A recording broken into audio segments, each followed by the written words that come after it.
What's good YouTube, Ben here, welcome to the next video on the channel. In this one, I'm going to give you my next Steel Path Viber build on Warframe. This is going to be for Ocucor. Let's get into this.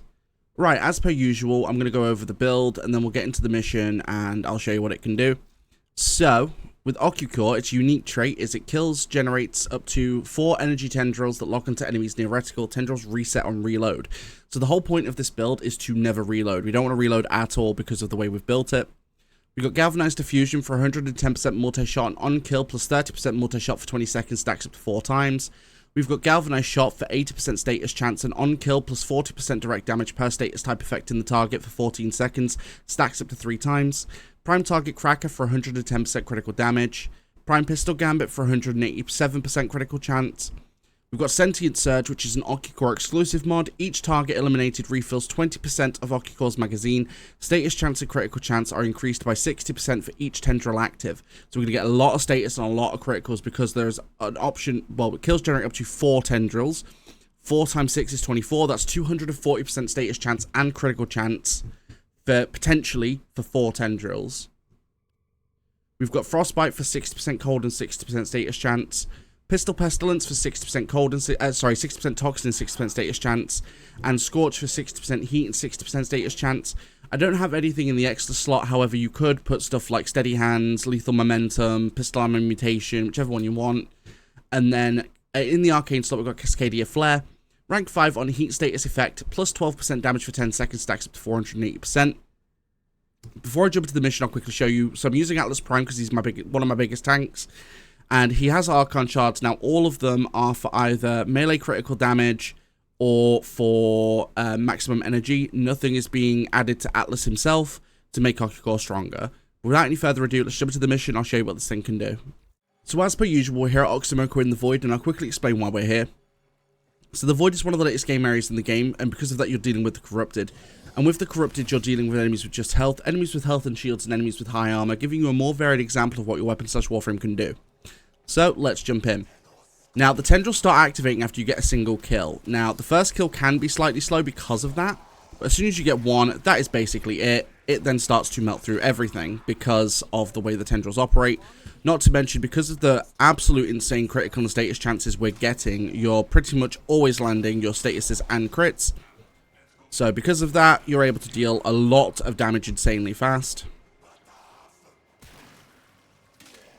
But not only that, so the weapon itself does innate radiation, so that already helps with Galvanized Shot, or whichever one the status one is, I can't remember off the top of my head now. But because of that, we've added on Viral to help cut through health, and Heat to help cut through armor, meaning that they're basically just being absolutely melted from the inside out. This weapon is a really solid room clearer, just purely because of how much room it can clear. Like, this thing is nutty for how much it can go through.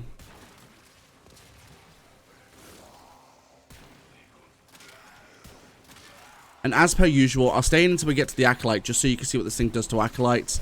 It works okay. Like, not every weapon's going to be great against Acolytes. So, always carry multiple weapons that you can use, just in case. Stay focused. There's a heavy unit approaching. But in my case for Acolytes, I'm going to be using Landslide Fist Prime, which is Atlas's exalted weapon.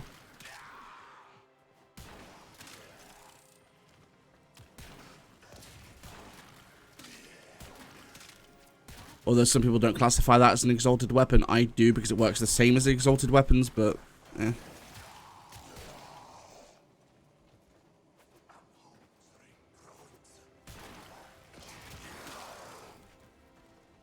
But yeah, nothing's actually able to stand up against this thing. Not to mention, thanks to the Sentient Surge mod, we're never having to manually reload either. The reloads are just being taken care of because every time we take out an enemy, we're getting ammo refills. And because enemies like to group up, you're able to hit multiple enemies at one time. So you're able to constantly keep refilling the ammo. Even against heavily armored units like this, because there are multiple enemies, your ammo is being refilled as you make your shots. So because of that, you're never reloading, which is actually really nice. Because if you reload, you basically start at ground zero again, because you need to start getting your boosts. There's a lot of heavily armored units in this level, like today. Normally there isn't that many, but my gosh, there is so many of them. Again, not much of an issue. We've never actually manually reloaded, so our boosts are always in effect. This weapon is such a solid room clearer. If you gave it to a Warframe as well that can add its own damage, so I think Zaku can add void damage, which is really good. You've got Araxia, who I believe can give it gas damage. So, like, if you add an even more effect, you can get even more damage thanks to the mod setup. Whoops. There we go. Ah, a little bit of Warframe parkour. Right. I also always love whenever I do these videos, I get a crap load of Argon crystals, and I never get them when I need them.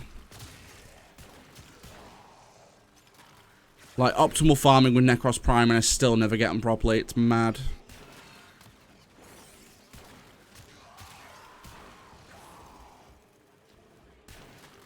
Starting to think that anytime I need to get Argon Crystal farming, I should just do a build guide, because clearly, you know, I get them all the time.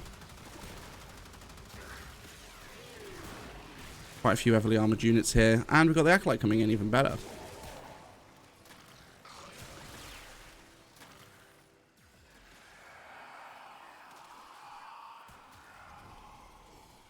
So as you can see, we're melting through shields, but not so much through health. So I'm just going to go ahead and bop him. Again, like, not every weapon is going to be great when it comes to this sort of thing. So what you really need to do is you need to just bring another weapon that can take out Acolytes, because not every weapon's going to be able to do it. But other than that, let me know what you think about this build in the comments down below. Don't forget you can also support the channel even further by becoming a channel member from as little as 99 pence per month. Don't forget you can support for free as well, just by liking, commenting, and subscribing. It really does help with that YouTube algorithm. And don't forget I do live stream. When I go live here on YouTube and over on Twitch and on TikTok all at the same time. My streams here on YouTube are in the shorts form feed, same on TikTok. But if you want to watch my streams at the exact same time in full 1080p, feel free to join me on Twitch. All of those links are in the description below.